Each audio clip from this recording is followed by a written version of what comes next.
최근에 날씨가 너무 추워졌죠. 그래서 이번 내용은 겨울철 피부 관리 방법에 대해서 알아보겠습니다. 겨울철 피부 악화 요인을 제가 일반인들한테 물으면 가장 흔히 대답하는 게 뭐예요? 추운 날씨와 낮은 습도라고 얘기합니다. 이 두 가지 답변은 정답이에요. 이런 이유를 알고 있지만 잘 관리를 안 하시죠. 그리고 이런 것들에 의해서 피부가 어떤 원리로 망가질까 이런 거 너무 궁금하잖아요. 우리가 일반적으로 자연적으로 피부 악화 요인은 추운 날씨와 건조한 습도예요. 근데 일반적인 생활 공간, 인위적으로 만들어진 악화 요인은 뭐가 있어요?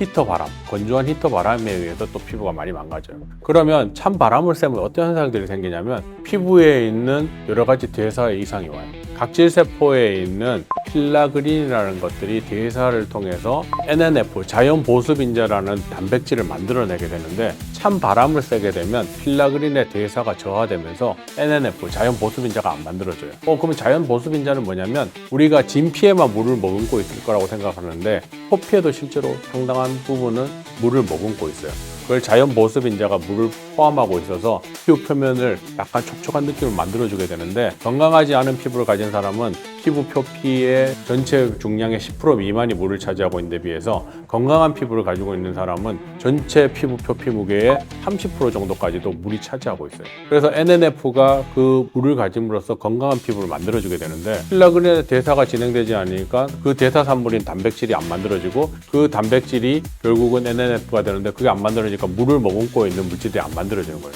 그렇게 되면 어떤 문제가 생기느냐? 피부 표면이 건조해지면서 피부가 알칼리로 변하게 돼요. 그렇게 되면 유분의 배출이 막 늘어나기 시작하는데 그 유분의 배출이 늘어나면서 피부에 손상이 또 오기 시작하죠. 일정한 양의 유분은 피부의 건강을 위해서 좋지만 그 양이 지나치게 증가되면 그 물질은 염증성 물질로 변해서 피부에 손상을 주게 되는 거예요. 그래서 이런 찬바람을 쐬는 행동, 히터 바람을 쐬는 행동, 이러한 것들이 피부에 계속 문제를 줘요. 그리고 대기 중에 추운 날씨는 기압을 낮추게 되는데 이 낮아진 기압은 몸의 산소의 필요량을 늘리게 돼요. 그래서 혈관들이 확장돼서 여러 가지 문제를 일으키게 되거든요. 그래서 이런 추운 날 홍조 환자들이 이런 불편함을 느끼는 것도 간접적으로는 낮아진 기압에 의해 영향을 받는다라고 해석을 해도 큰 무리가 안 되는 거예요. 그래서 이 겨울철의 악화 요인을 정리하자면 뜨거운 히터 바람, 차가운 바람, 낮은 습도, 추운 날씨로 오는 낮은 기압, 이 5가지를 조심하셔야 됩니다. 아시겠어요?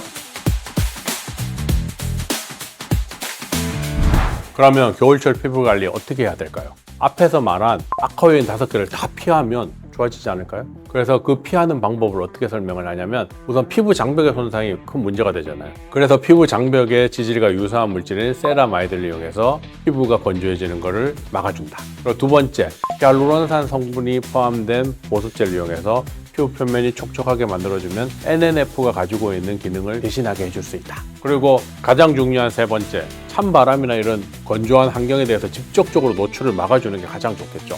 일반적으로 우리가 찬바람을 쓸 때 가장 쉽게 피하는 건 뭐가 있어요? 목도리, 스카프, 마스크 같은 것들을 이용해서 찬바람이 실제로 피부에 닿는 것을 막아주게 되면 피부 장벽 손상을 예방해 줄 수가 있어요. 이런 것들을 잘 지켜주시면 겨울철 피부도 건강하게 잘 유지할 수 있을 거예요. 아시겠어요? 닥터송의 피부 증문즉설, 이번 내용은 여기까지. 더 궁금한 점은 네이버 카페 모두의 피부에 오셔서 많은 질문을 남겨주세요. 제가 아는 데까지 답해드릴게요. 아시겠죠? 그럼 저는 다음에 뵐게요. 안녕. 피부가 알고 싶다 닥터송